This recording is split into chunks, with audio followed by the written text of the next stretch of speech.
That'll give us something to research one day, right? All right, let's turn in our Bibles to Hebrews 11. Excuse me.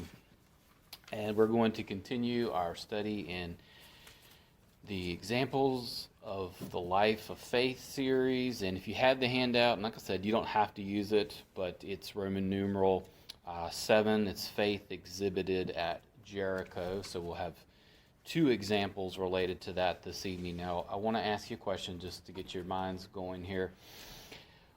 Which of the two genealogies of Jesus is Rahab listed in? Because there's only two genealogies in the New Testament. Anybody guess? I think it's Matthew. That was my guess. Matthew would be correct. So, Which one? Matthew. Yeah, so you have genealogies. You can scratch Mark and John because Mark and John sort of start almost the same. If you took the prologue out of John, they both start around John the Baptist. But yeah, so my point is you can always get kind of pretty close. You know it's going to either be Matthew or Luke, but it's actually in Matthew. Yep. Is that because he's trying to prove the connection to David? Yes, because Matthew's is the one that connects primarily to David. It does mention Abraham, whereas Luke, he goes back to, the easy way to remember that is in Luke, the reason why he is going back to Adam is that Luke shows Jesus to be the Son of Man. If that makes sense? Sort of the whole last Adam type thing. But anyway. All right, so turn there, like I said, Hebrews 11, and we'll be looking at two verses tonight, verse 30 and verse 31. If you take notes, verse 30 we'll look at by faith at Jericho. So we'll see faith exhibited at Jericho. And then we'll see verse 31, by faith, Rahab. Now, just quickly before we look at those two examples of faith, I've told you a couple of times that the first 10 chapters, they show Jesus, the author shows the superiority of Christ. He shows him superior to the angels, for instance, Aaron, Moses. He's superior in his sacrifice. And so when you get to chapter 11, an easy way to think of, well, why would he have this hall of faith? Why would he have this long list of individuals from the Old Testament? He wants to encourage them, meaning the audience he wrote to.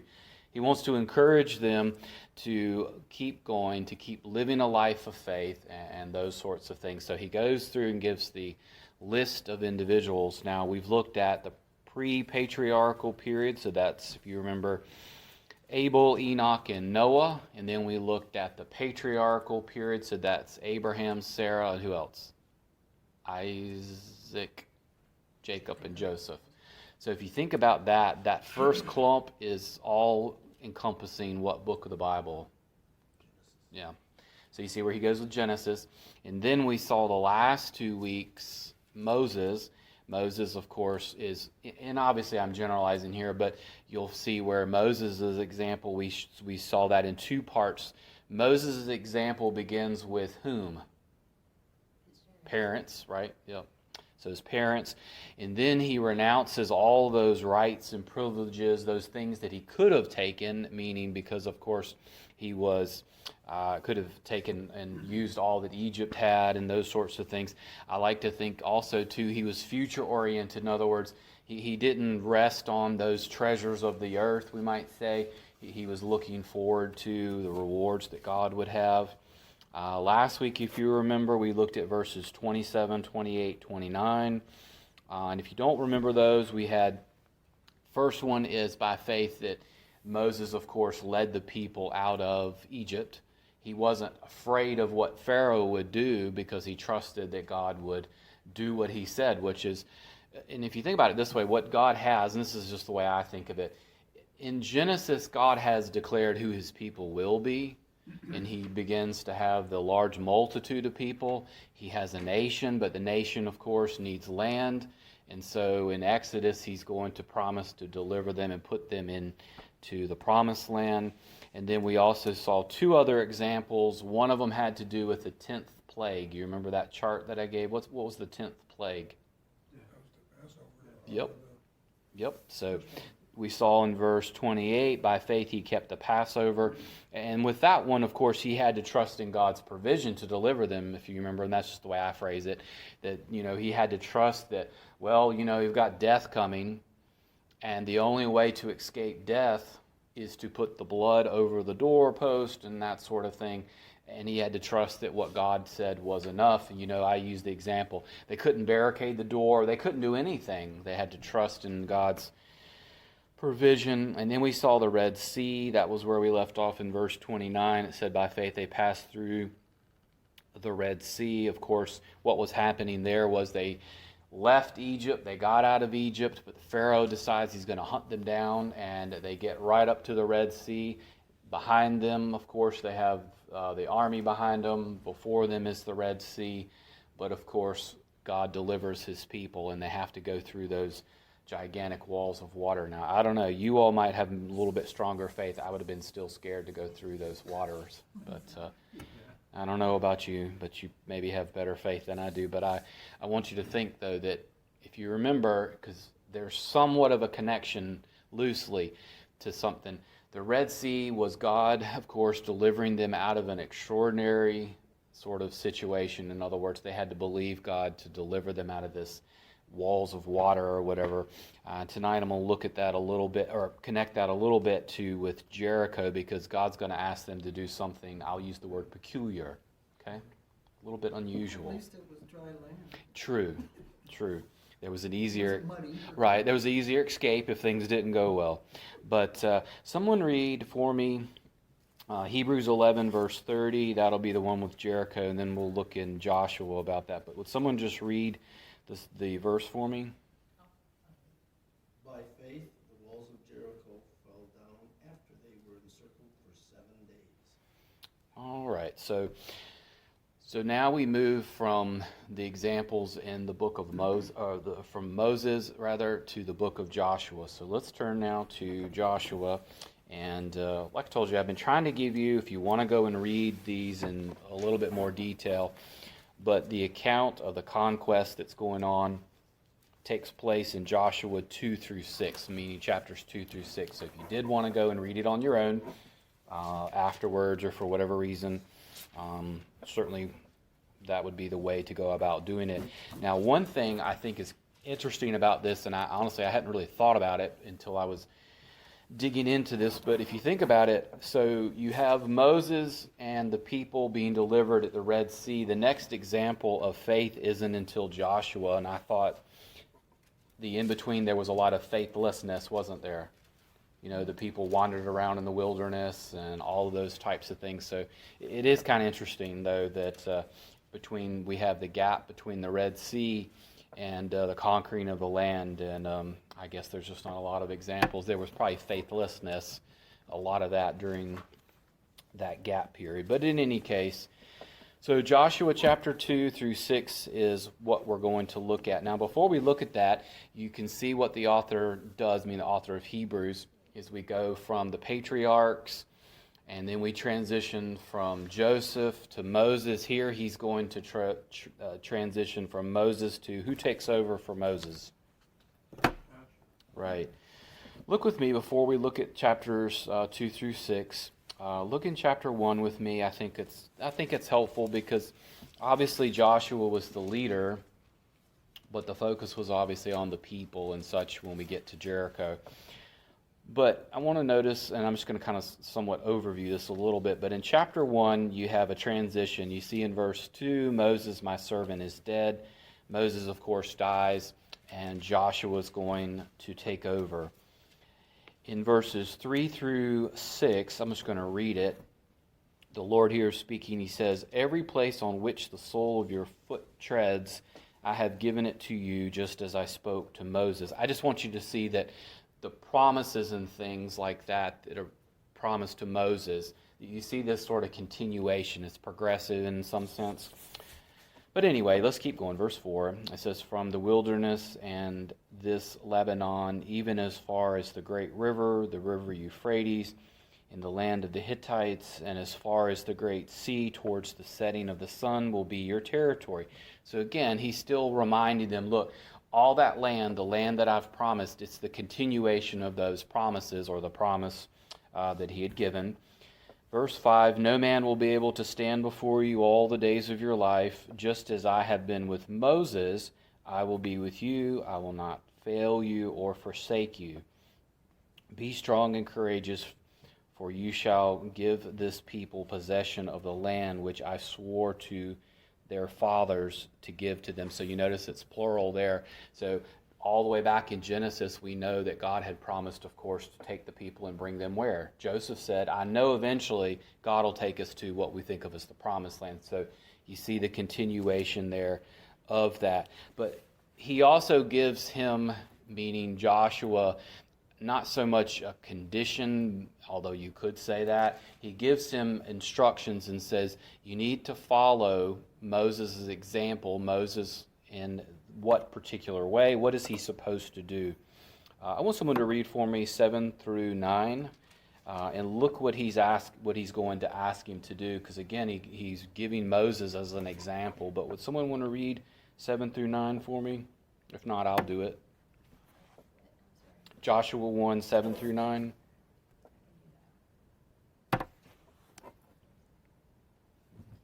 Only be strong and very courageous. Be careful to do according to all the law which Moses my servant commanded you. Do not turn from it to the right or to the left, so that you may have success wherever you go. This book of the law shall not depart from your mouth, but you shall meditate on it day and night, so that you may be careful to do according to all that is written in it. For then you will make your way prosperous and will have success. Have I not commanded you? Be strong and courageous. Do not tremble or be dismayed, for the Lord your God is with you wherever you go. Okay, so there, what does he need to do? I mean, of course, he's got to be strong, he's got to be courageous. Is he going to do it his own way, or does he need to follow some sort of instructions? Book of the law. Yeah, so he's got to follow God's word. I mean, he's got to follow God's direction. You think of Moses. Moses was not a perfect man, but Moses, of course, we know was an example. So he's giving him as a pattern or example he needs to follow. He needs to follow the word of God as we would think of it. He needs to make sure that he follows it, because if he doesn't listen to what God says and tries to do it his way, do you think it's going to go too well? No. God promises to be with him, but he also gives us, I don't really like to use the word condition because it sometimes can be misunderstood, but that's effectively what it is. Warren Wiersbe has this interesting statement here about the transition from Moses to Joshua. He says, God changes his workmen, but he does not change his principles. He blesses faith. So if Joshua was going to do well, he needed to follow Moses' example, following God's word and living a life of faithfulness. And that's sort of the idea there. And I just want you to see that, because Moses, of course, was the one who led the people where? Out of Egypt in relation to the Passover with the Red Sea. Now Joshua's got to take over, but he doesn't have to do it on his own. And obviously if he tried to do it on his own, he's not going to do too well, is he? I think of, like, imagine trying to lead a church, whether it be the pastor or the board or whatever the case may be, and we try to do it on our own. It ain't going to go too well, is it? Man on his own can't do what he thinks he can sometime. But now let's pick up here. Now you'll notice chapter 2 deals with Rahab, and we're going to return to Rahab later, since she deals in, or she's related in verse 31. But I'm just going to summarize chapters 3 through 5, and then we're going to look at the conquest itself, because that's what the author of Hebrews is doing. Remember, he focuses on a particular, event or something that happens in a life of a faithful believer. In this case, it's more plural. Obviously, it's the Israelites. But in chapters 3 through 5, what you have is, in chapter 3, Israel crosses the Jordan. And then when they get, of course, from the Jordan, do you know in chapter 4 one of the things they do? It's too bad Gary isn't here. Gary likes the stones, the memorial stones. He has read through and he likes to track those stones. I told him he needs to make a chart of them because I can't keep up with them. But in chapter 4, they have the memorial stones that are set up. And then all the men here presently can squeamish a little bit, because in chapter 5, do you know one of the things they have to do? Circumcised. Now, just for a little bit of humor, you'll notice in Joshua 5 in verse 8, it says, "Now when they had finished circumcising all the nation," that's a lot of circumcision that probably was going on. Notice how the ending says here, "They remained in their places in the camp until they were healed." It actually means in Hebrew until they were revived, almost like they had collapsed. So we'll just leave it at that, and all the men can be glad that, anyway, we don't have that commandment to do right now. Isn't that right, Dave? Yeah, about that. I'm sitting here thinking of Levi and Simeon, who had that neighbors circumcised themselves and went and killed them all while they were in their pain. Oh, well, Yeah. I guess that's one way to take care of business, we might say. So anyway, so God promises Joshua, and he needs to walk in the ways of the Lord, and they're going this way. They get there, and then they are going to have the conquest of Jericho. Jericho is the point the author of Hebrews is focusing on. He says, here's an example of faith by the nation of Israel, the people of Israel. So let's look at chapter 6. That's where we're going to spend the next little bit. So when we get to the example, so this is the example here that the author is looking at in Hebrews 11. You'll notice in verse 1 of Joshua 6, it says, "Now Jericho was tightly shut because of the sons of Israel." They were scared. Now, Jericho wasn't large so much as it was fortified. I came across this. I thought it was interesting. It says, "The city is pictured as strongly fortified. For example, it had double-ringed walls that were 6 feet thick each." That's pretty thick, isn't it? It's a pretty thick series of walls there. And they were afraid of the Israelites. But notice the ending of the verse there. It says, "No one went out and no one came in." So from a human standpoint, what are you going to do, right? I mean, you can't get in, and of course they can't get out. But the point is, for the nation of Israel, they can't get in. So humanistically speaking, what are they going to do? Because strategically they need to take this in order to go to the next step in conquering the land and so forth. I want someone to read for me verses 2 through 5, because God's going to give them a unique plan. So remember, if you think of a lot of the examples, God gives something that's extraordinary or something unique that the people need to do. And the author of Hebrews is repeating that. He says, look at this. This is pretty unusual. But I want someone to read it. This is God's plan. This isn't man's plan, but God's plan. Someone want to read 2 through 5 for me? And the Lord said to Joshua, "See, I have given you Jericho into your hand with its king and the valiant warriors. And you shall march around the city, all the men of war circling the city once. You shall do so for 6 days. And 7 trees shall carry 7 trumpets of ram's horns, before the ark. Then on the 7th day you shall march around the city 7 times, and the priest shall blow the trumpets. And it shall be that when they make a long blast with ram's horn, and when you hear the sound of the trumpet, all the people shall shout with a great shout, and the wall of the city will fall down flat, and the people will go up, every man straight ahead." All right. Thank you, Dave. So as you look at that, God's plan's a little bit peculiar, isn't it?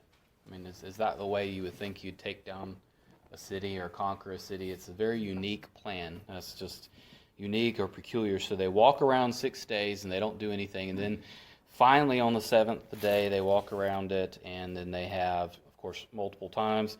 And then, of course, they make the loud noise from the shofar. Is that right? The ram's horn. That's a really odd kind of plan, isn't it? It's kind of peculiar, wouldn't you say? I mean, if you were there, you would have been thinking, oh, yeah, that's exactly what I was thinking. I'm glad the Lord came along and thought what I thought, right? I thought of Isaiah 55, verses 8 through 9. It says, God's ways are not our ways.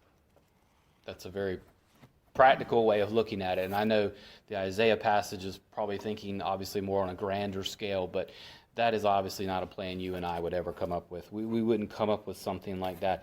But think about it again. This is pretty extraordinary, isn't it? I mean, he's asking them to take a city in this odd way. And the question is, will they do it, or will they try to figure out some way themselves to do it? But they have to trust the Lord no matter how strange it is or how extraordinary. They are supposed to walk by faith. And you have to remember as well, at this point in the nation of Israel's history, they've got past examples where God's done some just marvelous things. The Red Sea being one of them.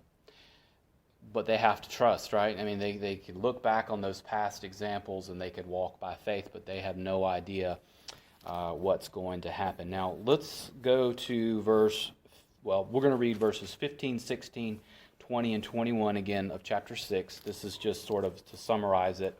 Again, you could read chapters 2 through 6 and get the entire story. But in Hebrews, it makes the emphasis on 7 days.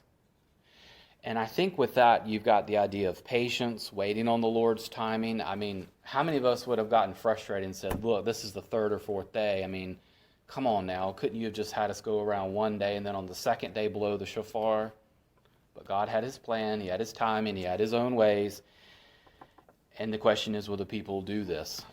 I'm just going to read it just because that's I've picked some of these verses just so it's a little quicker. Verses 15 and 16, it says, then on the 7th day, so obviously they waited, didn't they? I mean, in other words, they did what he asked to do for 6 days. Then, on the 7th day, they rose early at the dawning of the day and marched around the city in the same manner 7 times. Only that day they marched around the city 7 times. At the 7th time, when the priest blew the trumpets, Joshua, the one we looked at earlier, said to the people, shout, for the Lord has given you the city. And then verses 20 through 21. So the people shouted, and the priest blew the trumpets. When the people heard the sound of the trumpet, the people shouted with a great shout, and the wall fell down flat, so that the people went up into the city, every man straight ahead, and they took the city. They utterly destroyed everything in the city, both man and woman, young and old, and ox and sheep and donkey, with the edge of the sword. I'm going to read you something here. Charles Swindoll, if you know who he is, probably, he makes this statement about this. He says, faced with the impossible, by faith the Israelites embraced the commandment of God and conquered the city God's way. I thought it was an interesting quote, the ending of it. They did it the way God had asked them to do it. It was unique or peculiar. I'm just saying it was. I mean, we wouldn't have done that. We would have figured out, well, let's go send in some rockets and, let's get some F-15s and go in there and blow them up. But God had this unique plan, and they had to follow it. And when they followed it and they did it God's way, everything worked out well. I think that's probably a lesson for us, isn't it? When we try to do things our way, sometimes that's not going to turn out well. But it is just interesting that God's way, and I like the way Swindoll puts that, because they conquered it the way that God had asked them. I don't know. Just interesting. I'm going to read something for you. Psalm 25 and verse 2, it says, O my God, in you I trust. Do not let me be ashamed. Do not let my enemies exalt over me. Love that verse. O God, in you I trust. Don't let me be ashamed. Don't let my enemies triumph over me. David's talking about how he trusted in God, and God wouldn't allow, of course, his enemies to triumph over him. And, of course, there at Jericho, they didn't either. But I still say, and we're going to move on to Rahab now in just a second, but, of course, when you and I try to do things our way versus doing things the Lord's way, they never turn out right. That we are supposed to follow the Lord's way and do what he asks us to do. And it doesn't matter how outlandish or extraordinary it seems, but that's part of why we have that example of faith in there, because you and I oftentimes are going to have to do things the Lord may move us through the Spirit to do. And we just have to learn to trust him and trust his ways, because his ways are definitely better than what our ways are. But let's go back and read now for this. This is the second example tonight. So we've seen by faith Jericho. They believed God in a similar way. It was something extraordinary, if you will. They had to stand and walk by faith and do things God's way, and they did, and the Lord did allow them to conquer the city. But what about the next one? Because the next one's a very unlikely individual. Now, I gave you a handout, and we won't look at the handout, but I'll reference it a little bit later. in case you get interested in one of the subjects with Rahab, and I'll mention it later. But Rahab, of course, is part of the Jericho example, but she's obviously different too. Rahab was, of course, a different individual. Would someone want to, and if you have turned to Hebrews, would someone want to read Hebrews 11 and verse 31? We're going to look at the by faith Rahab. Does anyone want to read that, or I will? Yeah, go ahead. Just 31. Yes, ma'am. By faith the harlot Rahab did not perish with those who did not believe, when she had received the spies with peace. All right. So for this one, we're going to turn back to the chapter that I left, which is back in chapter 2. So it's kind of interesting the way the author puts this, because it's not exactly in chronological order. In other words, he lists the Jericho example, chapter 6, and then he goes back and says, oh, by the way, there was this very unique person that I'm going to mention, and this is, of course, Rahab there. Now, when we look at this one, Joshua chapter 2 is the example in total. But then in chapter 6, where I stopped reading, in verses 21 through 25, we'll actually see the deliverance that is spoken of. So again, Joshua takes the people, they spy out, they're going to go and eventually conquer Jericho. Now the author goes back and says, there's somebody who helped with that, and she's probably not somebody you would expect to be an example of faith. And we know, of course, that she is a harlot. You get that in Joshua chapter 2, verse 1. And essentially what you have here is Joshua sends 2 men to spy out the city.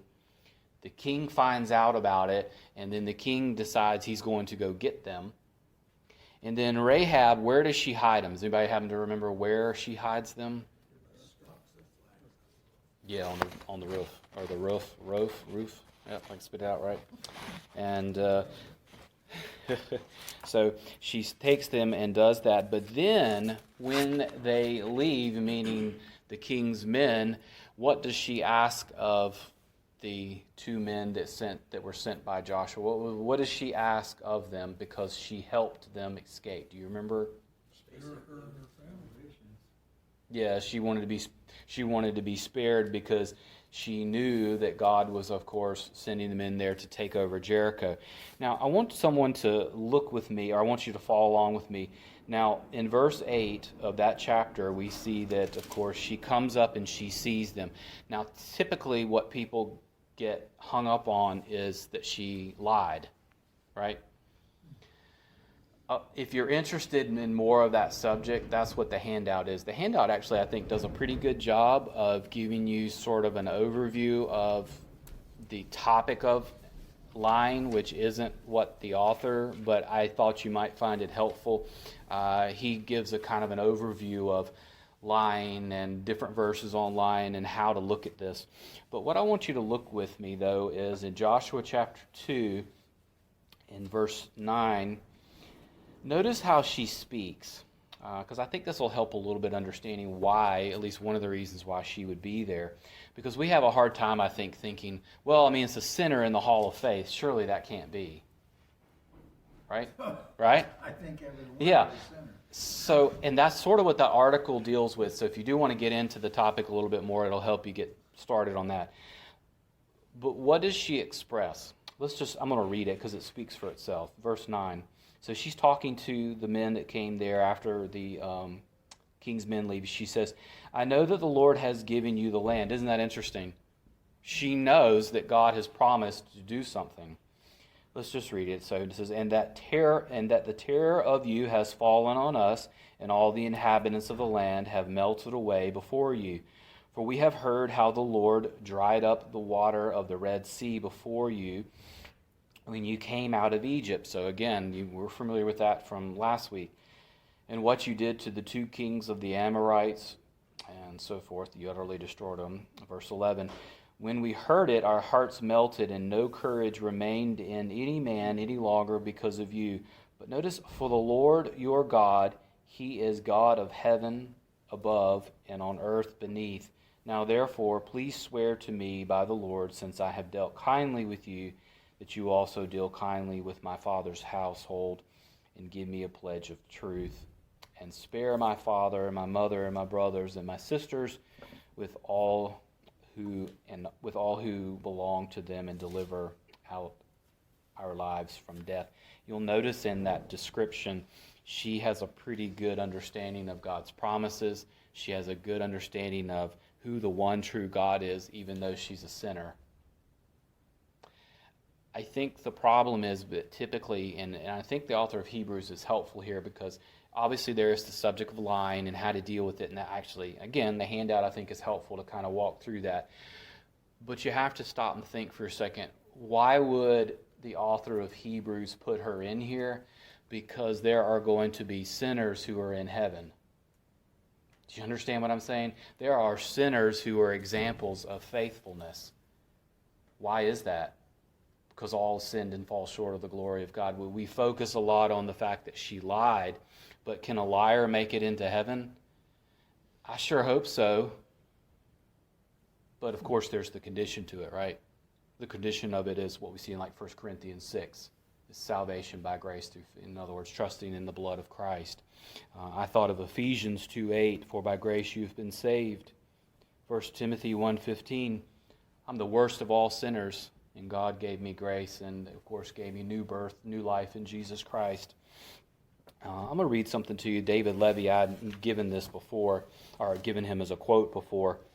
Friends of Israel, he has this good book on Hebrews. He says, it kind of dovetails into that handout. He says, Rahab is not praised for what she was, but for her great faith in God within a pagan culture. Herein lies a supreme example of God's mercy and grace. He's able to reach down and save the most unlikely person. The first part of it's the part that I think is helpful.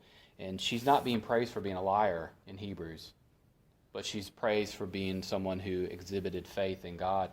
And I would hope that for you and I, that we would think to ourselves that sinners can be good examples of faithful people, right? Because if they can't, you and I are in a lot of trouble.